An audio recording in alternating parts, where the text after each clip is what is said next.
안녕하세요. 반갑습니다. 자, 오늘은 이제 암기장 강의 기강인데요. 시작은 처음부터 하겠습니다. 종래에는 제가 이제 헌법재판론부터 진행하는 걸 기본으로 삼았는데 올해는 이제 맨 앞쪽부터 시작할게요.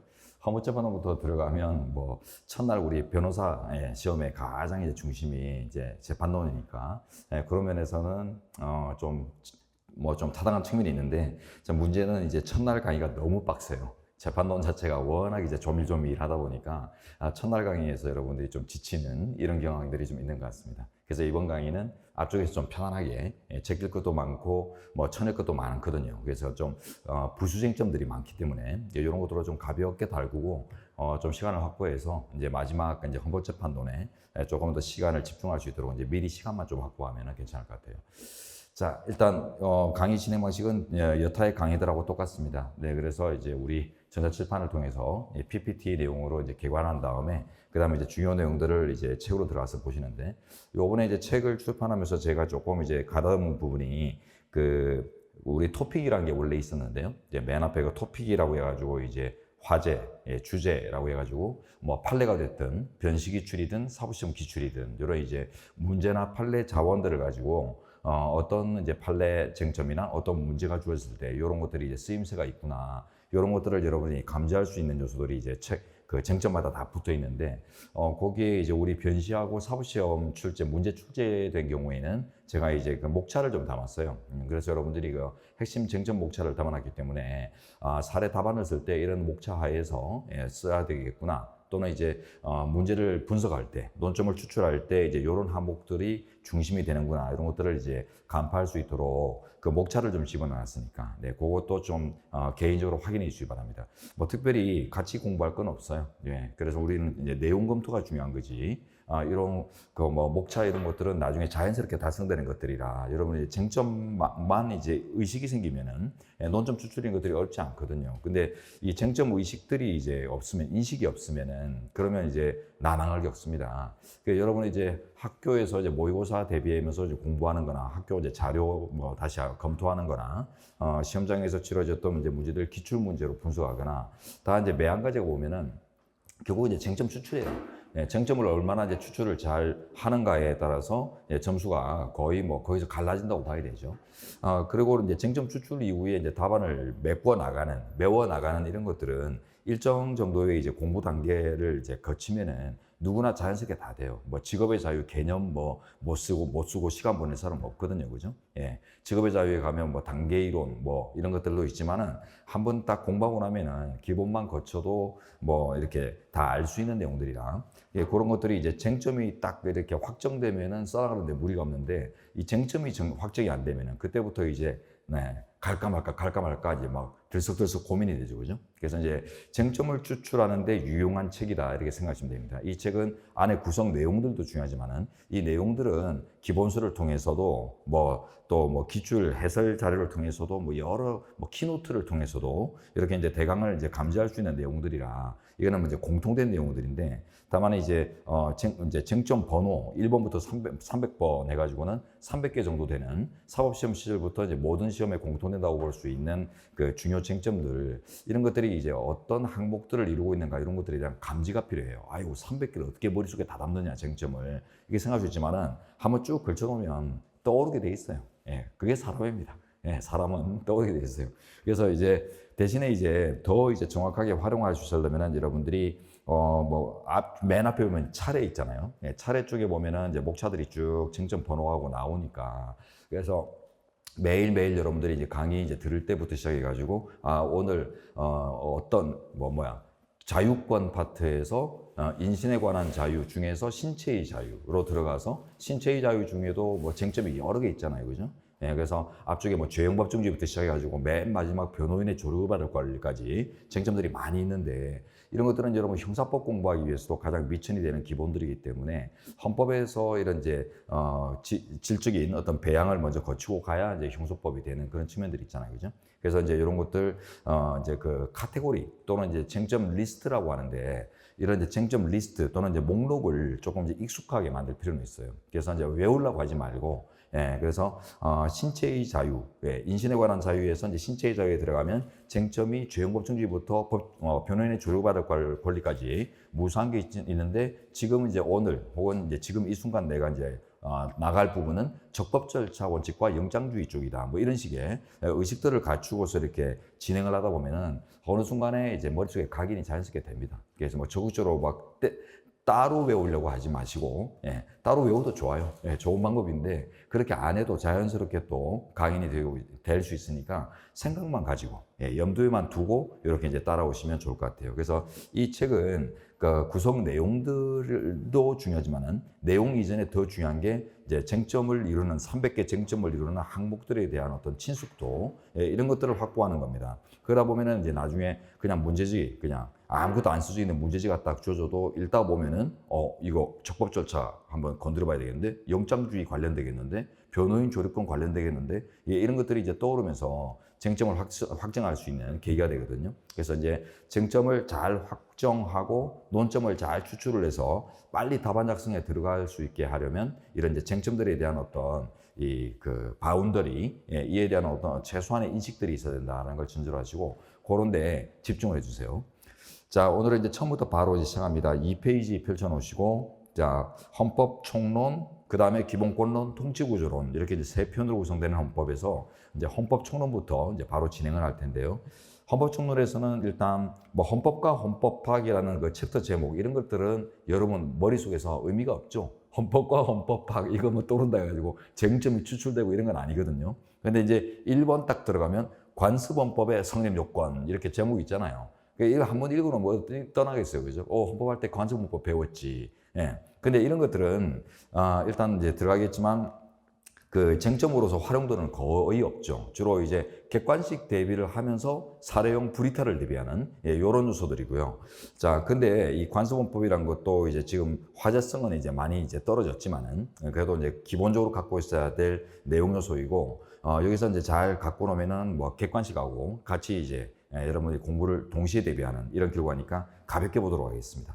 자, 이거는 이제 개관이 필요 없어요. 1번 쟁점은 개관 필요 없이 이제 바로 들어가도록 하겠습니다. 자, 책 들여다보죠.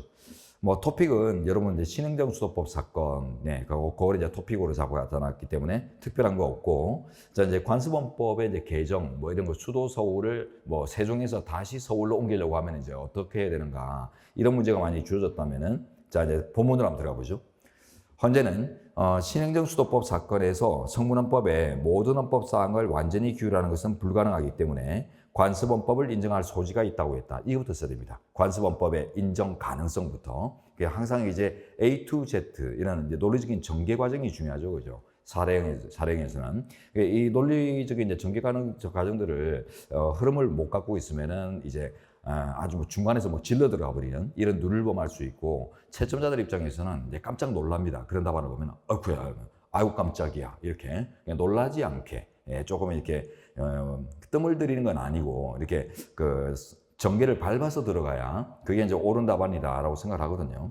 그래서 뭐 요번에 뭐 헌법재판도 얼마 전에 그 탄핵 재판이 선고됐지만은 대통령 윤석열을 파면한다라고 중국부터도 읽어놓고 이유를 읽어 들어가면 이제 김 빠져버리죠. 이제 전부 박수치고 뭐 누구나 억울해하면서 이제 할 일 뭐 딴 일하러 가버릴 테니까, 그죠? 그러니까 이제 딱 이제 경청하게 만들려면은 처음부터 쫙 이렇게 밟아 들어가야 돼요. 긴가민가 좀 무슨 말 하려고 하는가 이러면서 밟아 들어가서 막판에 탁 터뜨려줘야 되지.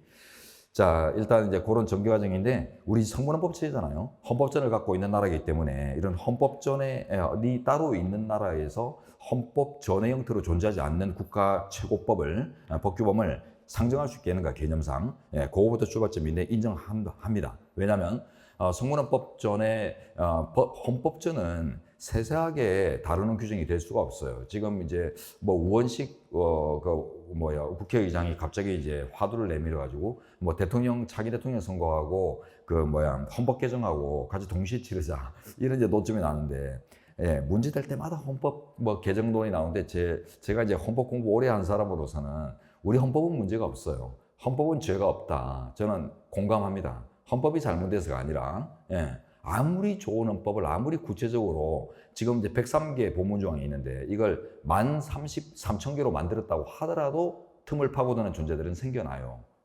제2의 윤이 나올 수 있기 때문에 그래서 이거는 그런 이제 존재들을 걸러내낼 수 있는 이런 이제 엄격한 그 선발 절차나 이런 이제 그 정치적인 측면이나 뭐 여러 가지 제도적 측면에서의 어떤 그 가려내는 여과 절차들이 중요한 거지. 헌법은 가장 그 사회 구조의 최저한을 다루는 이런 법이기 때문에 최저한을 다루는 법이 많은 조문을 두는 것들이 무의미할 수 있어요. 그래서 이제 그런 세세한 내용들은 법률에서 갖고 가는 것들이죠. 얼마 전에 우리가 겪어봤지만은 계엄 과정에 뭐 어떤 절차적 문제나 헌법재판 과정에까지 각종 절차적 문제들에서 논란이 되는 게 뭐예요? 법률에 관련 규정이 제대로 없다 보니까 논란이 되는 거 아니에요, 그죠? 예. 권한 대행이 어디까지 일할 수 있는지부터 시작해가지고 모든 과정들이 법률이 희미하다 보니까 이제 논란이 되고 그랬던 거지. 이것까지 헌법에 다 담는다 치면은 헌법이 100만 권 정도 돼도 부족합니다. 그렇기 때문에 결국은 자 이제 헌법은 간결성을 추구하는 이런 내용이다 보니까 그런 의미에서 우리 헌법에 없는 조항들도 많아요. 그래서 수도 조항 같은 것들이 지금 현재 없죠, 그죠? 그렇지만 이제 수도 조항은 없지만 우리 현재가 이제 관습헌법으로 수도 서울이라는 규범을 인정할 수 있다고 했거든요. 그래서 이제 요거 이제 본격적으로 이제 들어가는데 자 여러분이 한번 자 요걸 챙겨봅니다. 자, 결론적으로 우리가 이제 안고 가야 될 이제 큰 틀을 이제 갖고 가는데, 첫째. 자, 우리 현재가 수도 서울의 관습헌법성을 인정했습니다. 자, 수도 서울의 관습헌법성 인정할 수 있는가? 요게 이제 문제였고요. 인정하죠. 요때 이제 들어갈 게 많아요. 관습헌법을 성문헌법 체계에서 인정할 수 있는지, 인정 여부, 그 다음에 이제 인정 요건이죠. 그죠? 인정 여부, 그 다음에 관습헌법이 이제 인정되기 위한 요건, 이런 것들인데, 요 인정 요건이 이제 중요합니다. 인정 요건이 보면, 성립과 존속에 있어서 계속 요구되는 요건이거든요. 성립 플러스 존속, 유지 존속을 위해서. 자, 요게 이제 포인트고. 자, 그 다음에 이제, 우리 현재가 이제 관습헌법을 인정하는데, 다만 이제 관습헌법의 이제 그 어떤 지위 이런 것들이 이제 성문헌법전이 따로 있기 때문에 성문헌법과의 관계에서 이게 열등하냐 대등하냐 그런 것들이 이제 문제되는데 관습헌법은 이제 동등 효과를 가진다고 했어요. 성문헌법과. 자, 그래서 성문헌법 동등 효력설. 이게 이제 법적 의견이거든요. 그래서 이제 객관식에서는 보면은 반대 의견이나 이런 전원적 재판관의 반대 의견 같은 게 오직으로 많이 나옵니다. 보완적 효력밖에 없다. 막 이런 식의 오지문들. 동등한 효력을 가진다. 왜? 다 요건이 보면은 국민들이 인정해서 받아들이는 규정들이거든요. 나중에 이제 관습법 요건 보면은 국민적 승인, 국민적 합의라는 요건이 들어갑니다. 그러다 보니까 성문헌법도 국민의 합의고 관습헌법도 국민의 합의이기 때문에 그게 이제 위치가 다르지 않다. 이렇게 보는 게 이제 타당하고요. 자, 그러면 이제 성문헌법을 이제 변동하려면은 이제 변동수가 두 개가 나와요. 일단 성문헌법, 관습헌법으로 인정되는 이제 수도 서울을 수도 세종이나 이런 걸로 이제 바꾸려 치면은 어떤 절차를 거쳐야 되는가? 단순한 이제 법률 제정으로 되는가? 안 된다고 했습니다. 성문헌법과 마찬가지로 가기 때문에 성문헌법의 개헌 절차 준수해야 된다고 했어요. 자, 그리고 두 번째, 이 관습헌법의 인정 요건이 최초 성립을 위해서만 요구되는 게 아니라 유지 존속을 위해서 지속적으로 요구되는 요건으로 봤거든요. 그러다 보니까 국민적 합의를 통해서 어떤 관습헌법이 인정됐지만은 세월이 지나서 50년, 100년 지나면 국민적 합의가 또 달라질 수도 있죠, 그죠? 예. 그런데 그런 것들 때문에 결국 이제 인정 요건의 상실, 존속 요건의 상실을 통해서 관습헌법이 변동되는 경우 수도 생깁니다. 그래서 인정 요건 또는 이제 존속 요건의 요건 상실이죠. 상실로 변동되는 경우 수, 두 가지 이제 변동수가 나온다는 거, 요걸 이제 아셔야 돼요. 그래서 두 가지 변동수가 있다.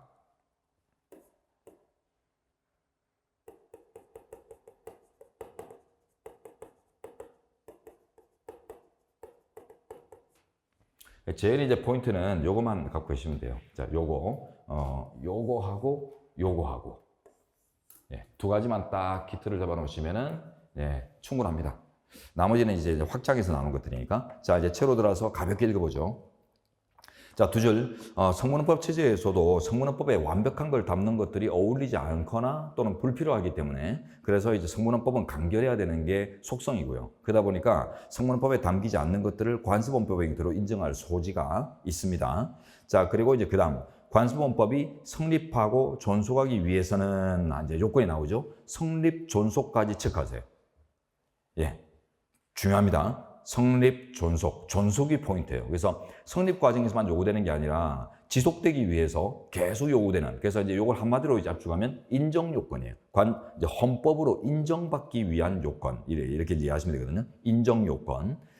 자, 그래서 이 인정을 받기 위해서는 반드시 헌법에 의해 규율돼야 할 만큼 헌법적으로 중요한 헌법사항이어야 된다. 요거 최근에 오지문 많이 나와요. 이 세 줄 문장이. 그래서 이제 정지문, 오지문으로 많이 나오는데, 이게 이제 기본적 헌법사항이란 표현에 기본적 의미를 부여하는 겁니다. 그래서 모든 국가조직사항을 다 관습법으로 인정할 수 있는 게 아니라 아주 근본적인 것에 한정된다. 이렇게 표현하거든요. 그래서 반드시 헌법이라고 하는 최고법의 수준으로서 보호되어야 할 그래서 단순히 법률로서 규율돼서는 안 될 이런 이제 최상위의 가치를 부여할 만큼 중요한 사항이 된다 이 말인데 이거는 결국 이제 관습헌법의 예외성을 보여주는 것입니다. 그래서 관습헌법은 성문헌법 체계에서는 예외적인 현상이기 때문에 아주 엄격한 기준 하에서 엄격한 필요성에 따라서 접근하겠다 이런 뜻이거든요.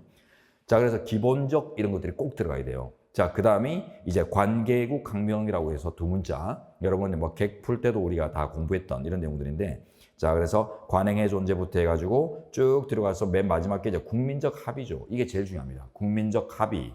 결국 이제 우리 주권자의 결단이다. 결단이라는 성격을 부여받을 수 된다. 이런 측면이 성문헌법하고 다르지 않기 때문에 그래서 이제 성문헌법 동등효과가 나오거든요.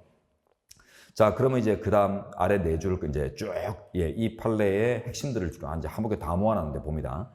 수도 서울은 이러한 요건을 갖춘 관습헌법에 해당한다고 했습니다. 그래서 뭐 경국대전 이런 거 들면서 그죠? 500년 도읍지, 600년 뭐 도읍지 뭐 이런 걸 들면서 관행이 이제 성립됐다고 했고요. 자, 그리고 그 관습헌법은 주권자의 헌법적 결단으로서 헌법적 결단 이런 용어가 어디서 나옵니까? 관습헌법으로 인정됐다라는 표현 속에서 나오는 거죠, 그죠? 관습헌법의 성립 요건 마지막 건 뭐예요? 국민적 합의. 국민적 합의를 갖추었다라고 이제 했기 때문에 그러니까 이는 결국 주권자의 헌법적인 결단으로서 성문헌법과 동등한 효력을 가진다. 이 동등한 여기 이제 포인트예요. 여기까지만 나오면은 이제 문제가 없습니다. 그래서 여러분 아까 우리 둘째 줄 뒤에 성립 및 존속 요건. 자, 요게 이제 아까 제가 체크했던 요 인정 요건을 얘기하는 거죠. 그리고 이제 맨 마지막 세 줄인가 세 줄이죠. 성문헌법 동등효력. 요게 이제 개헌 절차를 요구한다.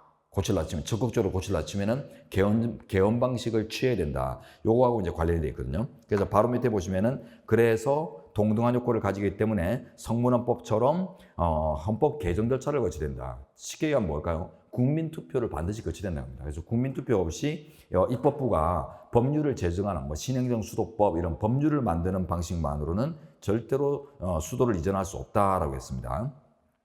자, 그리고 이제 마지막 항목이 관습헌법은 존속 요건의 상실에 의해서도 사멸될 수 있다라는 표현을 쓰고 있죠. 이건 또 객관식에서 오지문으로 또 엄청나게 많이 나오는 것들이에요. 그래서 그 요건 상실, 성립 및 존속의 요건 상실을 통해서 적극적인 어떤 개헌 방식을 취하지 않더라도 관습헌법이 변동되는 경우 수가 나온다. 자, 그래서 맨 마지막 그 두 줄 옆에다가 써놓으세요. 관습헌법 변동수라고 씁니다. 변동수가 생겨난다 이 말이에요. 그래서 이제 결국은 제일 중요한 게 이 관습헌법의 변동수를 도출하는데 필요한 이런 이제 정리들, 이해들, 이런 것들이 이제 제일 중요한 겁니다. 자, 그 다음에 요거 이제 넘어가시죠. 이제는 합헌적 법률 해석 이제 쟁점 2번 보겠습니다. 요거는 활용도가 꽤 있어요. 단독 쟁점으로 막 이렇게 고려되지는 않겠지만은 한 5점짜리 뭐 7, 8점짜리 이런 부수쟁점으로서 활용도가 높습니다. 해석해준 주기는 몰라도 되고요. 몰라도 되고 이제 합헌적 법률에서 이제 들어가 보면 일단 이제 그 요건들이 있죠, 그죠? 합헌적 법률 해석의 그 요건 상황들이 뭐냐면 그 우리 두 문자가 있죠, 그죠? 다 합법.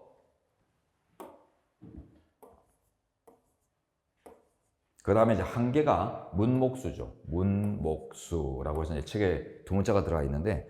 자, 이제 문목수라고 하는 아주 뭐 전문 목수님, 문을 평생 제작한 이런 전문 목수님이 워낙 이제 전문가다 보니까 대충 뭐 자도 안 되고 뚝딱해도 눈대중으로 뚝딱해도 다 합법적인 수치로 떨어진다, 제작된다. 예, 이렇게 이제 이해를 하신 다음에 이런 부분들이 중요하죠. 다의적 해석 가능성을 갖고 있어야 되기 때문에 자, 일의적으로만 해석되는 경우 이런 경우에는 작동하지 않는 법칙입니다.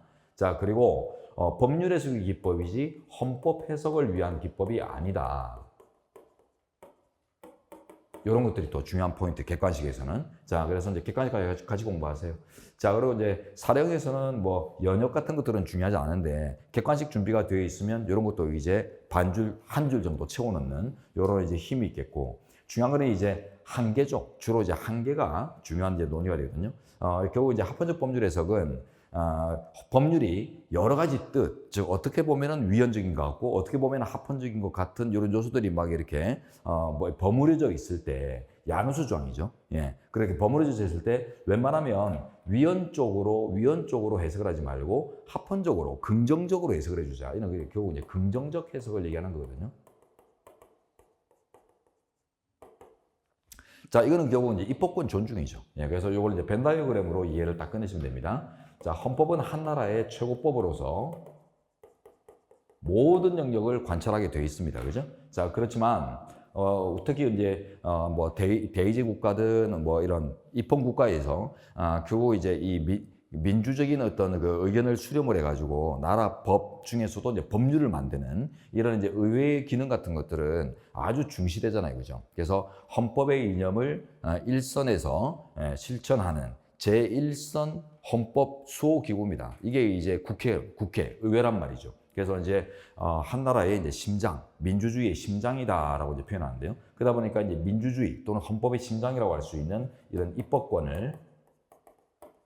의회의 입법권을 존중할 필요가 있다. 이런 관점이 이제 합헌적 법률 해석이거든요. 그러다 보니까 이제 헌법의 최고 가치 뜰 속에서 포섭이 가능한 내용이라면 그런 의미를 살려서 합헌적으로, 긍정적으로 이렇게 이제 평가를 해, 유지 존속을 지켜주고 함부로 규범 통제하거나 위헌적인 요소를 들어가지고 폐지시키거나 그러지 말자. 이런 것들이 이제 합헌적 법률 해석의 기법입니다. 네. 자, 그래서 이제 입법 현성권의 존중 관점에서 볼 때 문의적 한계, 입법자가 설정한 문장에 들어가 있는 뜻을 넘는 해석은 무리고, 또 입법자가 처음 이제 의도한 목적, 법 목적을 또 넘는 해석도 이건 결국 존중이 아니라 무시하는 결과가 되기 때문에 안 된다는 거죠. 자, 이게 이제 입법권 존중의 취지에서 나오는 당연한 결과입니다. 그림 속에서 본다면. 자, 그리고 맨 마지막에 이제 헌법 수용적 한계. 요게 이제 뭐냐면 요거죠. 큰 원을 보여주는 거죠. 헌법이 결국 한 나라의 최고 가치, 사회 구조의 최저 한도를 규율하는 내용이기 때문에 이걸 넘어서는 가치 부여는 할 수 없다. 그러면 이제 헌법이 자기의 어떤 자기 부정을 하는 거거든요. 그죠? 헌법의 자기 부정을 방지하기 위해서. 그래서 헌법의 최고성, 뜰 안에서 입법권을 존중해 준다. 이런 이제 큰 원과 작은 원의 취지, 이런 것들이 이제 한계로 발동되는 거예요. 그래서 헌법의 자기 부정을 막고 입법권을 최대한 존중하는 이런 이제 취지로 마무리가 되는데, 여러분 이제 두 문자로 외울 수 있기 때문에 크게 부담이 없죠. 자, 이제 책으로 이제 바로 들어가십니다. 쟁점 2번. 합헌적 법률에서. 자, 요거는 토픽 한번 볼까요? 전문 개정된 조세감면법 규제법의 시행에도 불구하고 국법 부칙 조항이 실효되지 않은 것으로 해석하는 것이 타당하겠는가 해서 우려제가 안 된다라는 판시로 이제 나오는데, 자, 실효되지 않은 것 체크해 놓을까요? 토픽에. 네, 그래서 이제 법을 개정하는 과정에서 옛날에는 그 법인세의 근거 조항으로서 이렇게 있었던 조항이 삭제되고 없어졌어요. 실효됐어요. 실효되고 없는 조항을 이제 있는 것처럼 해석하는 것들이 가능하겠는가. 이게 대법원이 그렇게 해석을 해왔거든요. 그래서 아주 핵심적인 그 조세부과의 근거 조항인데 이게 없어질 리가 없다. 없어서는 안 된다. 그래서 입법부에 또 타진을 해봤더니 입법부가 실수로 빠뜨렸다라고는 또 전원이 와요. 그러니까 대법원이 그러면 명문 규정으로는 존재하지 않지만 실질적으로 있는 거다라고 해가지고 법인세 부과 근거로 이게 활용을 해왔거든요. 그러다 보니까 기업들이 아니 없는 조항을 가지고 자꾸 세금을 매기는 게 되겠느냐, 이래가지고 이제 위헌적이를 했던 사례예요. 그랬더니 우리 헌재가 그 기업가들의 손을 들어줍니다. 맞다. 어쨌든 간에 입법자의 실수든 뭐든 간에 있던 근거가 없어졌다면은 이거는 이제 없는 상태로서 과세를 하는 것이 맞지, 없는데 자꾸 있는 것처럼 하면 이게 이제 법이 불안정하고 법적 안정을 해치고 막 이러기 때문에 이런 것들은 합헌적 법률 해석의 의미로서도 불가능하다고 했습니다. 왜? 실효되지 않은 것을 실효된 것을 실효되지 않은 것으로 하는 것들은 결국 이게 입법의 법의 해석이 아니라 법의 창설에 해당한다는 게 우리 판례거든요. 그래서 그 위에다 쓰세요. 실효되고 없는 조항을 실효되지 않은 것으로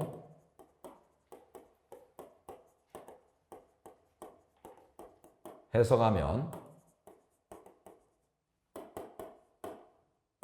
자, 그럼 어떤 결과? 예, 그러면은 필연적으로 이거는 있는 법의 의미를 분석해내는 선을 넘어가지고 없는 법을 만들어내는 법 정립작용이 된다는 거죠. 그래서 이거는 해석작용이 아니라 법을 만드는 정립작용, 예, 법 정립작용으로서 이는 입법부가 할 수 있는 일이지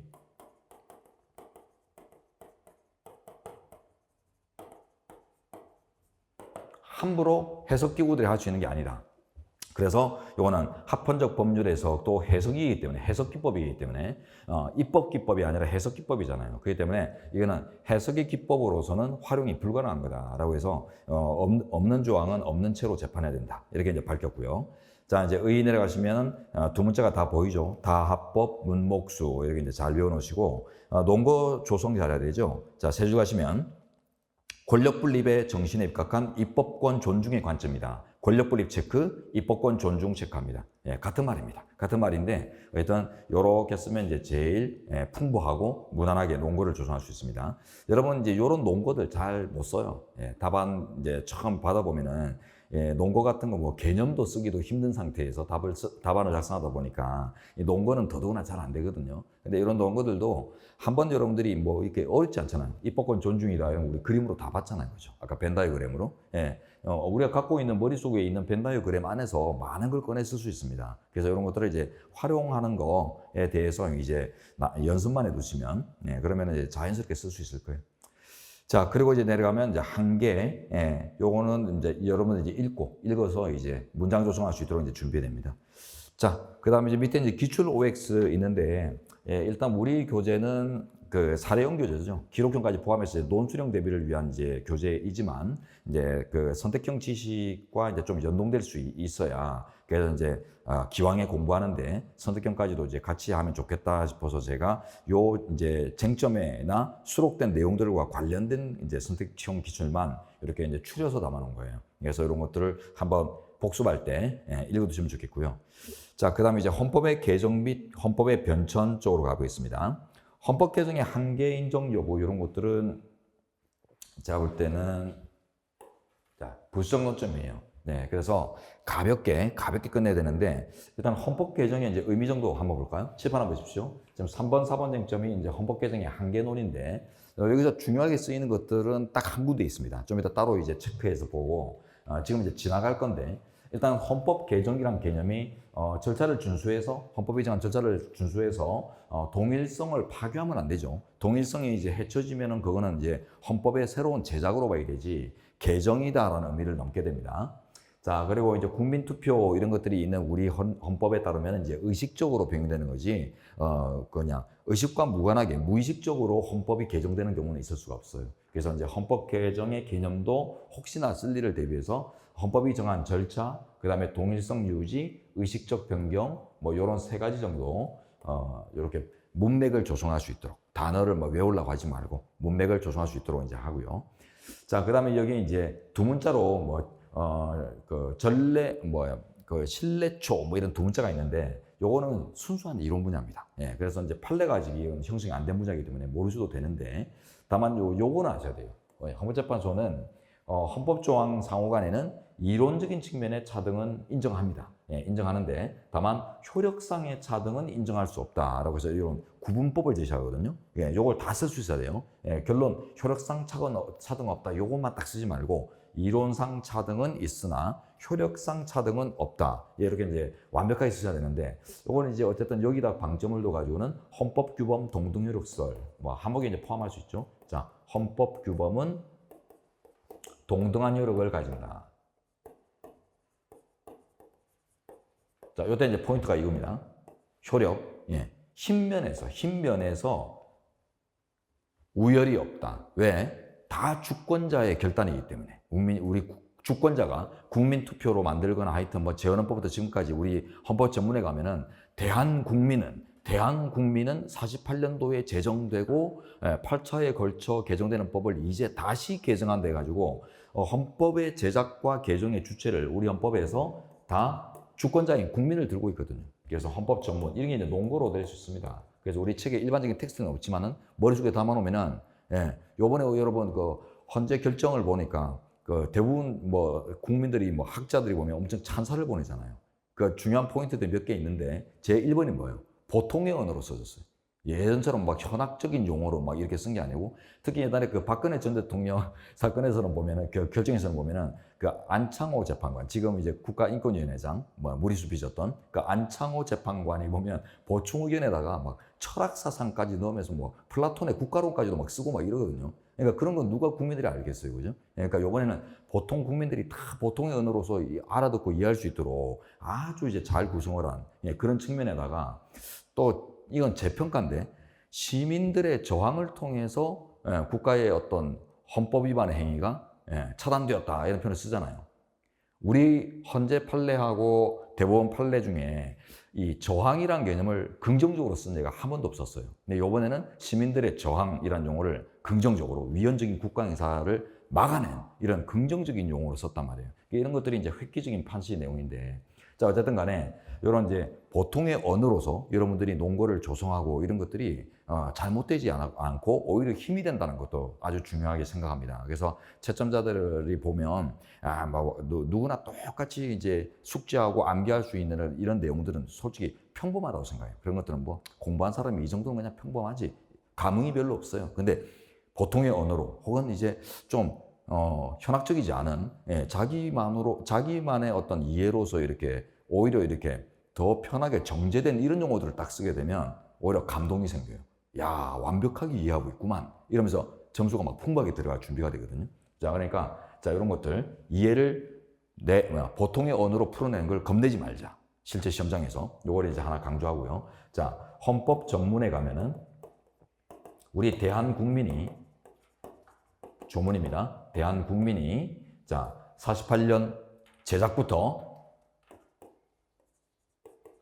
8차에 걸쳐 개정되는 법을 이제 다시 개정한다라고 해가지고 제작, 개정 이런 것들을 모두 대한국민이 담당해왔다라는 것을 실제 이제 선언하고 있거든요.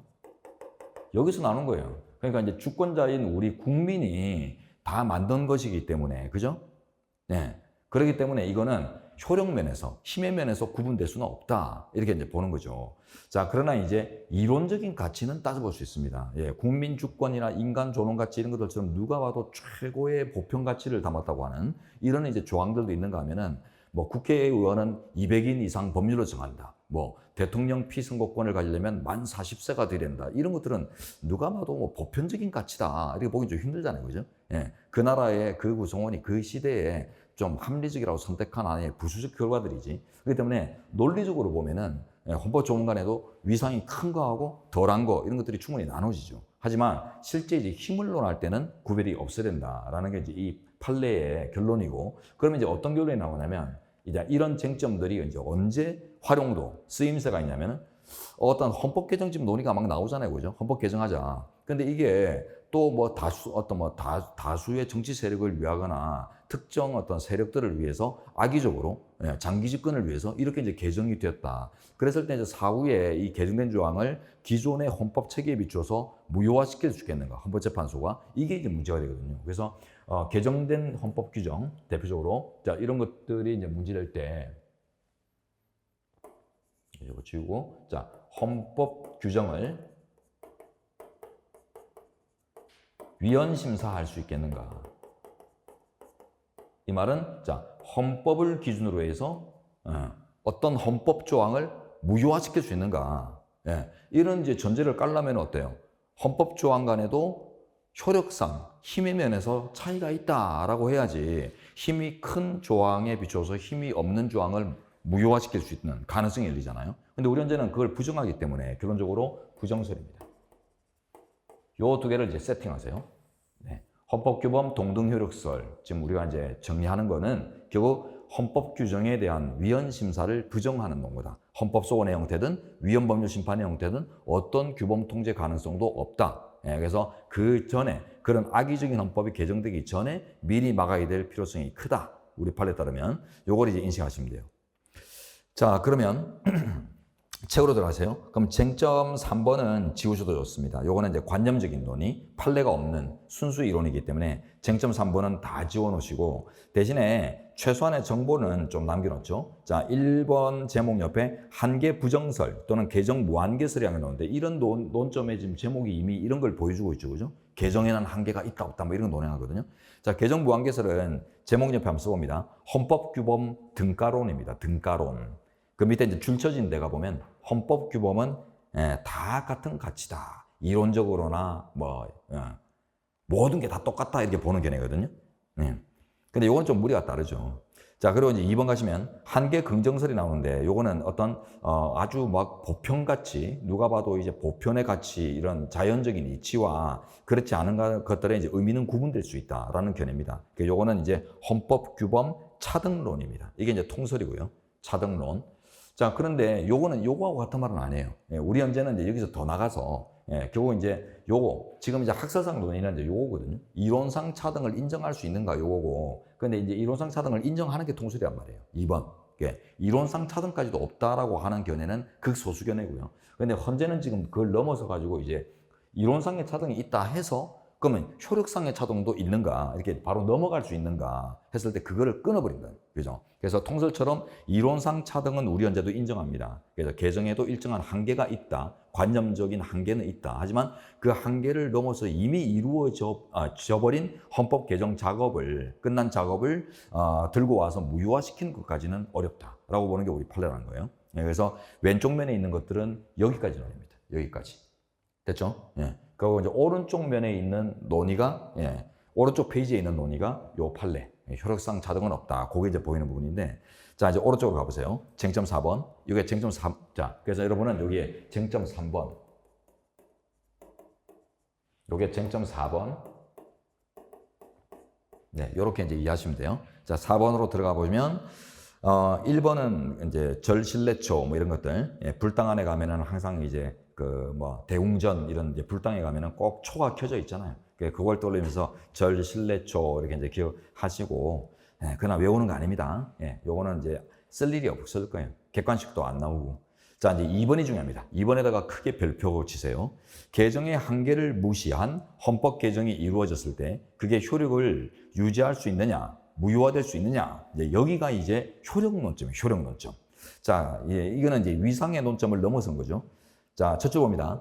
개정의 한계를 벗어나 위헌적인 헌법 규범에 대해서 위헌법률 심판이나 헌법 소원에 의한 통지가 가능한지와 관련해서 우리 현재는 우리 헌법 조문이나 헌재법 조문에 가면은 이게 다 이제 위헌법률 심판 근거 조항들인데요.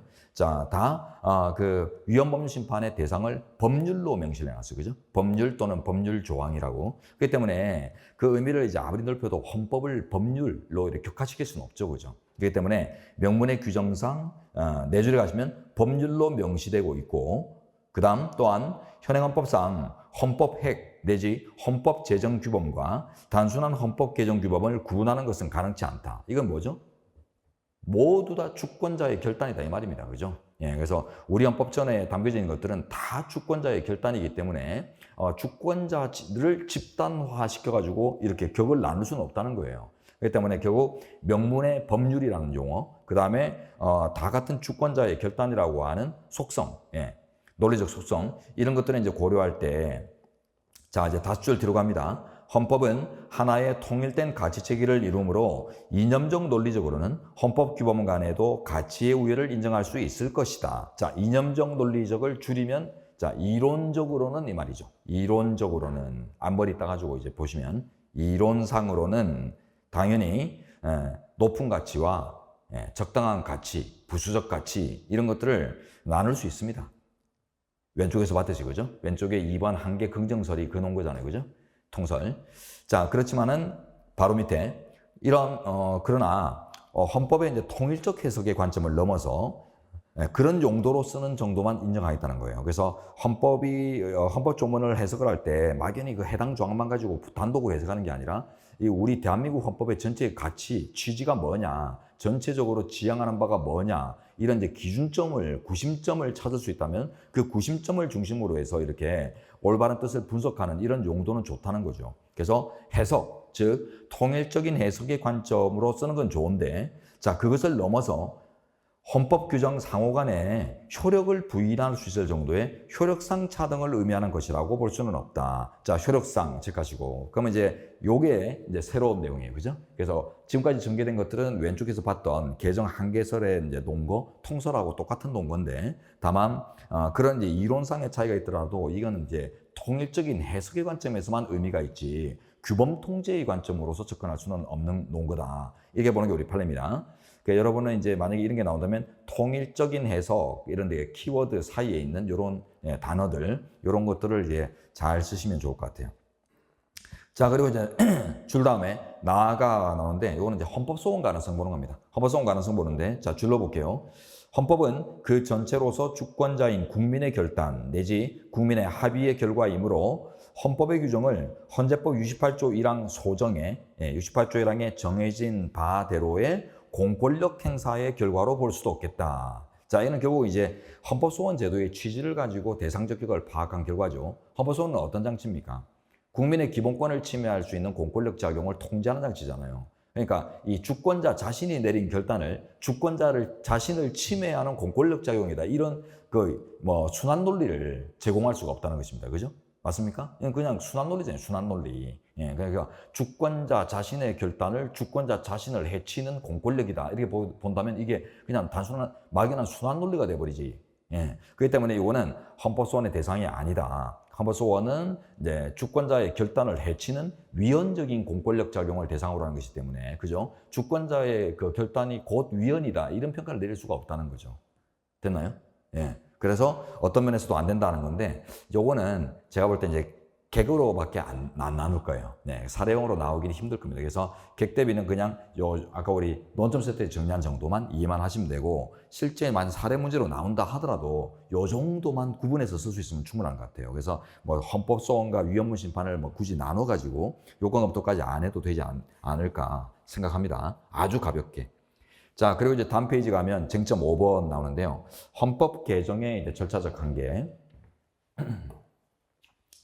자, 요거는 이제 책으로 바로 들어갑니다. 요것도 그 위에다가 이제 그 제목 위에다가 한번 써보세요. 제목 위에다가 헌법 그 128조 이하에 가면 이제 헌법 개정 절차가 규정되어 있죠. 130조까지 국민투표까지 이제 있는데, 자, 128조 이하의 이제 규정 체계가 통솔과 판례에 따르면은 이게 경성헌법 원칙을 채택한, 헌법 원칙을 채택한, 이런 의미로 이제 헌법 원리가 도출돼요. 그래서 128조 이하는 일반적인 법률 개정보다 훨씬 더 어렵게 헌법 개정이 가능하도록 이렇게 장치를 둬가지고 결국 연성헌법이 아니라 우리나라의 헌법 개정을 이제 아주 어렵게 보는 경성헌법 원칙을 채택했다라고 보거든요.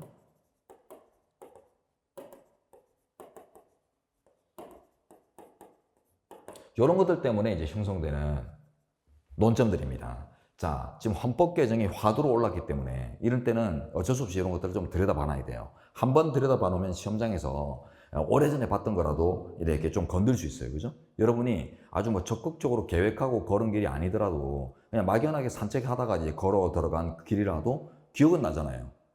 맞아. 그때 그 조그만 골목길 뭐 굽이굽이 들어갔더니 뭐 이런 데도 집이 있네, 그런 데가 있었다, 이런 것 이제 경험만 있어도 건드려 볼 수 있거든요. 근데 경험이 아예 없어버리면은 건드리지도 못합니다. 존재감이 없으면. 그래서 지금 우리는 이번 강의를 통해서 건드려 보기 때문에 한번 이제 들은 깐으로 여러분들이 충분히 내년 시험에 임할 수 있을 것 같습니다. 이 경성헌법 원칙의 이제 반대 표현이 연성헌법이거든요. 자, 경성연성. 경자는 딱딱할 경, 굳을 경자고, 연자는 말 그대로 유연할 연자입니다. 연할 연자. 이게 이제 구분법은 뭐냐면, 그 법률 개정 방식과 비교하는 거예요. 그래서 법률 개정 방식과 대조를 해가지고, 자, 법률 개정과 방식면에서 유사하면, 크게 다르지 않으면, 그러면 이제 연성헌법 국가, 뭐 혹은 연성헌법 원칙 이런 식으로 이제 표현하거든요. 독일이 그래요. 독일에 보면은 이제 그 기본법 개정 법률을 통해서 법률을 개정하는, 독일은 그 국가 기본법 그 헌법이요. 헌법이라고 하는 명칭이 안 붙어 있고 법률로 되어 있어요. 예. 국가 기본 법률이라고 해가지고 결국 이제 최고 조직상을 담았지만은 그 명칭 자체가 법률로 명칭을 갖고 있다 보니까 개정 방식도 그냥 법률 개정 방식으로 이제 이루어져요. 네, 그래서 이제 그런 경우는 헌법 개정이 아주 이제 유연하고 쉽게 돼 있거든요. 근데 우리나라는 아주 어렵게 돼 있어요. 그래서 요거 때문에 나오는 이제 유일한 논점이 지금 이제 담겨져 있는 건데, 자 이제 들어가 보겠습니다.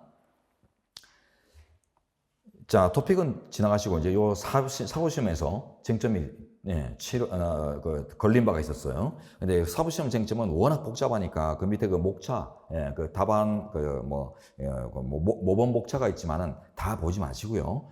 요거 이제 로마자 4번 같은 것들, 요런 것들, 쟁점 정도만 조금 의미가 있거든요. 그래서 그 정도만 이제 목차 한번 확인하시면 좋겠는데, 72조 개정으로 개정할 수 있느냐, 이런 것들. 네. 자, 그걸 위한 이제 전개들이 그 앞에 것들이고, 우리 변시에서는 다른 전개 이런 게 이렇게 주제별로 나눠질 필요가 별로 없어요. 없고, 로마자 4번 그 목차 부분에 대한 약간의 인식. 72조 중요정책 국민투표를 이용해가지고 헌법을 개정하는 게 가능하겠는가. 그 정도만 이제 보시면 되는데, 전부 부정입니다. 전부 부정. 결론은, 자, 경성헌법 원칙. 이 말은 뭐예요? 엄청 어렵게 함부로 헌법을 못 고치게 이렇게 만들어놓은 이제 이런 취지를 이제 고려하니까 결국 이제 헌법이 예정한 방식 외에는 안 되겠다. 이런 결론이 나온다는 거죠. 그래서 이제 들어보시면 결론은 이제 이겁니다. 그래서 좀 줄여보면은 헌법이 예정한 절차,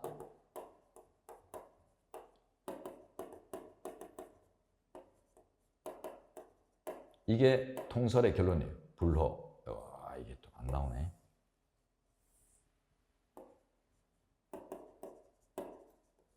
자, 이게 결론입니다. 헌법이 예정한 방식만 가능하다. 요거거든요. 준비하기 쉽죠, 그죠? 이런 쟁점들은. 자, 쟁점이 여러 개 있습니다. 자, 일단 내려가 보시면은,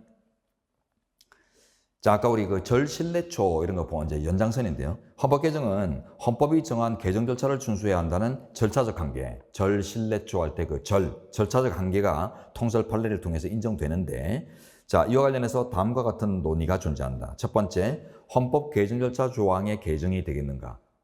개정 절차, 국민투표 거쳐라 이렇게 써져 있는데 이걸 개정으로 앞으로는 국민투표 안 해도 된다 이렇게 바꿀 수 있겠는가 이 말이에요. 안 된다. 헌법이 예정한 방식 외에는 안 된다. 자, 그리고 이제 오른쪽에 2번, 국회 의결 절차가 국민투표 이전에 선행하는 절차가 또 우리 헌법에 있거든요. 자, 근데 국회 의결 절차 이런 것들을 건너뛰어 버릴 수 있는가? 패스가 가능하겠는가? 워낙 급하니까 안 됩니다. 헌법이 예정한 방식 외에 이런 절차적인 순화나 단순화나 이런 것들 혹은 순서를 바꾸거나 이런 모든 게 다 안 돼요. 자, 그 다음에 3번, 헌법 72조에 국민투표 방식으로 헌법을 개정하는 게 되겠는가? 이게 그 사법시험 문제였죠. 아까 그 목차 4번이 그 제목 보세요. 2번 제목 보시면 72조에 의한 헌법 개정의 가능성 다루고 있잖아요. 이거 정도가 이제 사법시험에서 이제 의도됐던 쟁점이거든요. 자, 안 됩니다. 엄격한 개정 방식을 따로 둔 취지를 고려했을 때 대통령이 임의적으로 마음대로 부의할 수 있고, 그리고 또 정족수 같은 것들도 보면은 여기는 안 써져 있거든요. 72조는 안 써져 있기 때문에. 그래서 이제 국회 의결 방식 이런 게 없어요. 국회 의결 선행 절차 이런 게 없고, 또 국민투표 정족수 같은 것도 안 써져 있고 막 이러다 보니까 확연하게 128조부터 130조까지 개정 절차로서 이렇게 정해놓은 어떤 방식보다 더 완화된 형태로 이렇게 이제 악용될 수 있는 위험이 커요. 그래서 다 안 된다는 게 결론입니다. 여러분은 그 3번 정도에만 별표를 살짝 해놓으세요. 3번, 72조로 개정될 수 없다. 헌법은.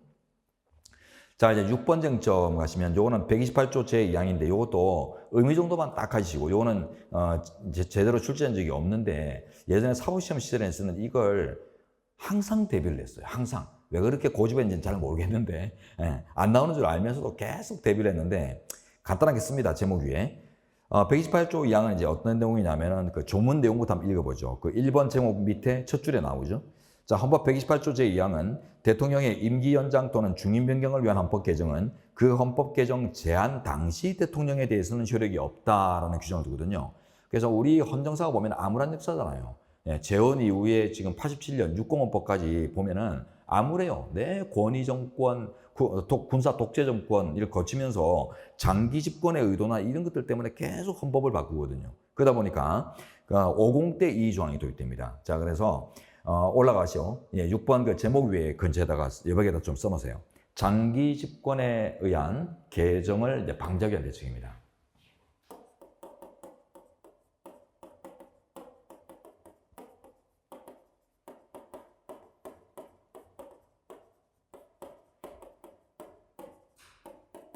공화국 헌법 개정을 할 때 신설된 거거든요. 전두환 대통령 그 시절에 신설된 겁니다. 요게 이제 미국에서 압박을 넣어가지고 국제사회에서 압박을 넣어가지고 어쩔 수 없이 집어넣었어요.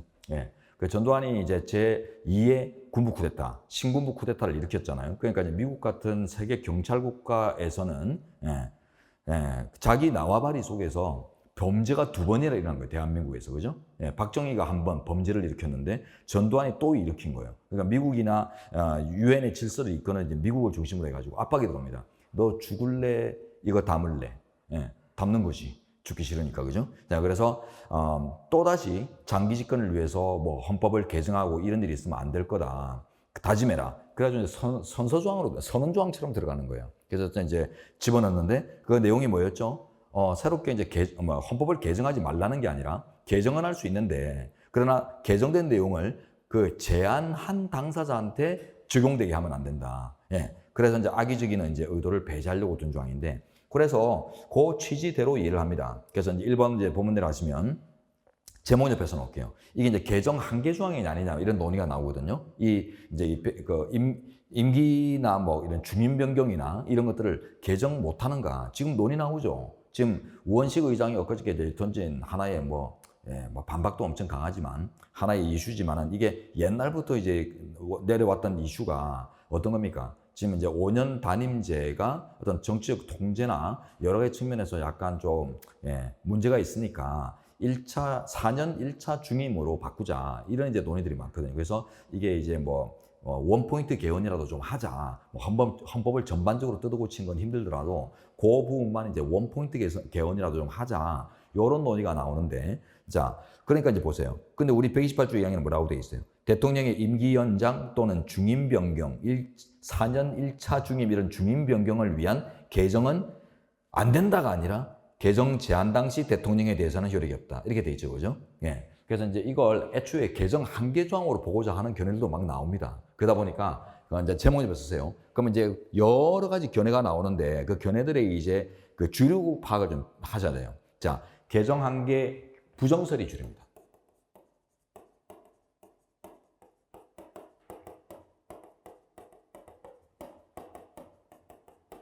결국 이제 주류 의견들은 보면 개정 한계 조항은 아니다. 도입된 취지를 보니까 개정은 할 수 있는데 필요에 따라 그러나 이제 악의적인 걸 막자는 의도밖에 없기 때문에 딱 고범주에서 해석해야 된다. 그래서 여러분 보시면은 넷째 줄에 개정 한계 조항설도 나오는데 이게 요 견해밖에 없고 나머지 이제 밑에 동그라미 2번부터 나머지 견해들을 보면 다 이제 개정은 가능하다는 전제로 해가지고 그 객관적인 효력이나 주관적인 효력 범위를 제한하려고 하는 이런 논의들이 주가 되는데 그 중에 다수설이 뭐예요?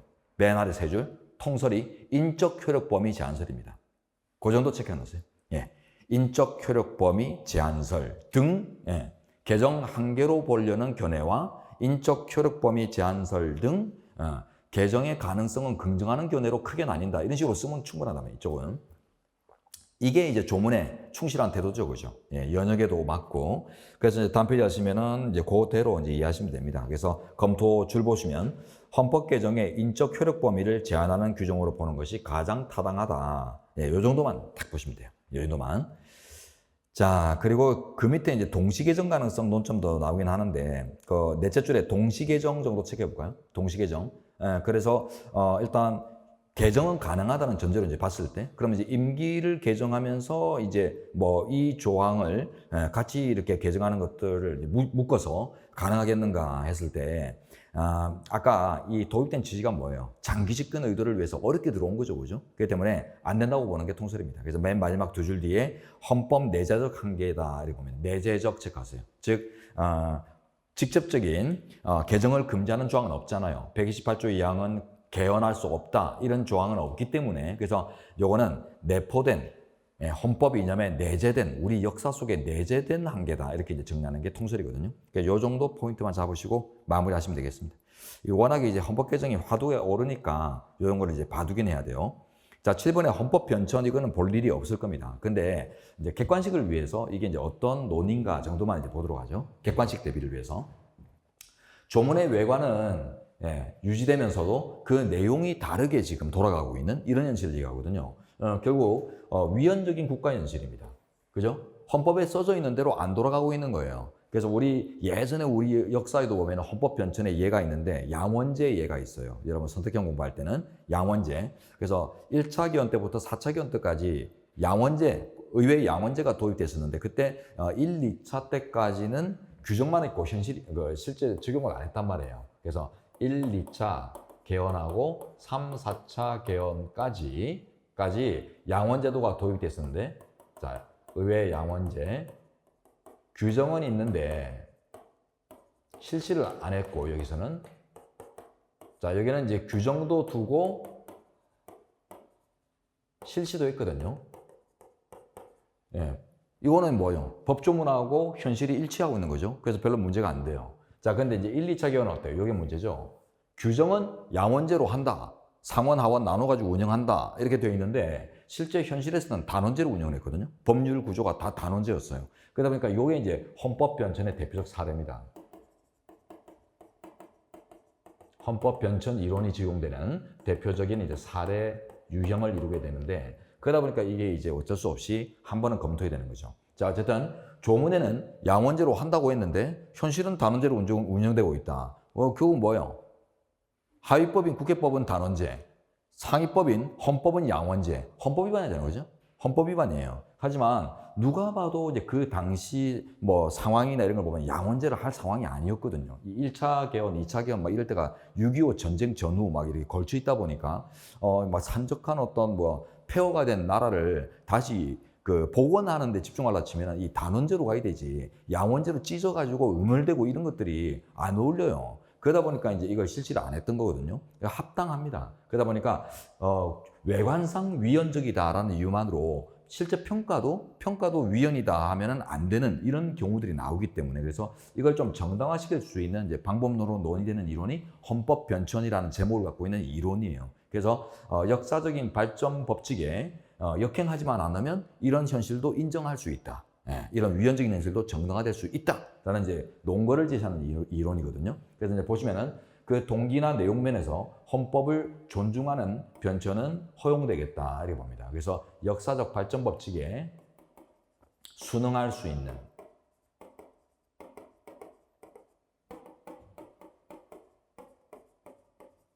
이런 경우라면 굳이 부정할 이유는 없겠다. 이렇게 보거든요. 나중에 책에서 가볍게 보면 됩니다. 자. 이렇게 이제 보시고, 이제 위헌적인 어떤 더 이상 안 나갈게요. 너무 나가면 또 복잡해지니까. 자, 이제 책으로 한번 가볼게요. 자, 헌법 변천이란 헌법 조항의 외형은 원상대로 존속하면서 그 실제적인 의미 내용만이 변화하는 것으로서 구조적으로는 위헌적인데 그걸 정당화시키려고 하는 논거들이다, 이론들이다. 그걸 이제 이렇게 별도의 명칭을 부여하는데요. 자, 그 인정 여부 몰라도 되겠습니다만, 그 3번이 다우설이죠. 3번만 한번 읽어볼게요. 동그라미 3번만. 자, 원칙적으로는 이제 법적 이제 안정이나 여러 측면에서 문제가 되기 때문에 부정되는 게 좋겠지만, 자, 그 동기와 내용 면에서 헌법을 존중하는 변천은 예외적으로 긍정하려는 것이 일반적이다. 요 정도만 쓰면 돼요. 다른 소설 같은 건 쓸 필요 없습니다. 여러분이 이제 다른 법 과목에서는 다수설, 소수설, 판례 이런 것들을 좀 풍부하게 이렇게 대조할 수 있으면 훨씬 이제 좋은 평가를 받을 수 있지만은 헌법에는 오히려 그런 거 별로 의미 없어요. 점수가 그렇게 막 넉넉하게 막 안 주어집니다. 그래서 그냥 이제 판례가 있으면 판례를 확실하게 써주는 게 제일 좋고, 판례가 없는 분야의 순수 이론 분야라면 일반적인 견해, 보통 이제 통설이라고 쓰는 것보다는 우리가 일반적인 견해는 뭐가 일반적이다 이런 식으로 좀 유연하게 표현을 많이 하거든요. 그거 중심으로만 이렇게 잘 앉혀줘도 충분해요. 자, 그 정도고, 그 다음에 이제 3번에 가면 헌법변천은 이제 요건이 아까 봤듯이 이제 헌법을 존중하는 혹은 이제 헌법의 발전 법칙에 역행하지 않는 이런 것들이 이제 요건화되어 있습니다. 그래서 보시면 모국기라고 해서 뭐 자국기, 자국의 태극기, 국기 뭐 이런 식으로 이제 외워놓으시면 되겠어요. 그러나 쓸 일이 없을 겁니다. 예, 객관식 대응 용도로만 딱 써놓으세요. 개념 정도까지만. 자. 그 다음에 이제 헌법의 수호로 가보시는데, 이 저항권이죠. 자, 쟁점 8번. 저항권은, 요게 시민불복종하고 개념 구분 같은 건 이제 잘 하시면 무리가 없는데요. 자, 칠판 이제 보면서 개념만 간단하게 보고, 좀 쉬었다가 책 정리를 하겠습니다. 자, 먼저 저항권이라는 거는 총체적인 헌법 침해에 대해서 실력적으로 헌법을 수호하려는 어떤 그 권한 체계 이런 것들인데, 우리 헌재가 인정하고 있어요. 헌재가 일단 명문의 규정은 없습니다. 명문 부존재. 자, 요번에 이게 살아났죠, 그죠? 이 저항이라는 것이 우리 판례상, 대법원 판례 헌재 판례상 긍정적으로 평가됐던 예가 한 번도 없었는데, 근데 요번 2024 헌납 8에서 시민들의 저항을 통해서 위헌적인 국가 행사가 처단되었다, 막았다. 이렇게 저항의 긍정적인 측면들을 밝혔단 말이에요. 그래서 이 저항 부분은 객관식으로든 사례형까지는 제가 볼 때는 좀 무리해요. 변호사 시험이라는 시험의 특색하고 봤을 때 뭐 실무적인 어떤 해결 능력 이런 걸 묻는 이런 이제 시험이라고 이제 모토를 갖고 있기 때문에, 그래서 좀 거리가 있어 보이지만 객관식은 무조건 한번 건들지 않을까 하는 생각이 들거든요. 학자들이 워낙 이 부분을 좀 칭송하고 있을 것 같습니다. 제가 볼 때는. 자, 대법원 부정설을 취해요. 요게 이제 문제입니다. 대법원은 부정설. 근데 헌재는 긍정설을 취하되, 다만 그 요건 충족을 인정한 사례는 없다. 충족 사례가 없다. 요거에 나가셔야 되거든요. 자, 요거 이제 차이점은 뭐죠? 대법원 판례들이 나오는 그 시대를 보면은 다 군부정권, 권위정권 시대에 나오는 판례들이에요. 그래서 이제 군부 독재 시절에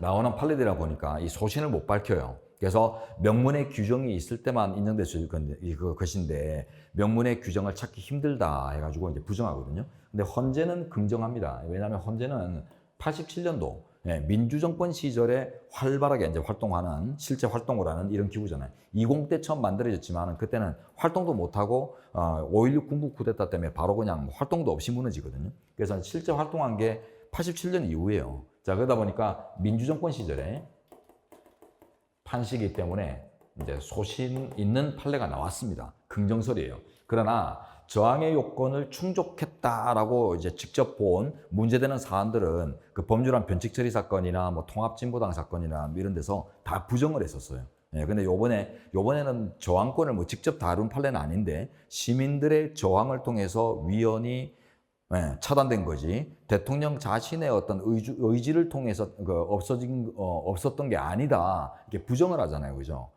그래 이제 여기서 이제 위상이 밝혀진 거지, 이런 이제 요건하고는 상관이 없습니다, 이번 판례도.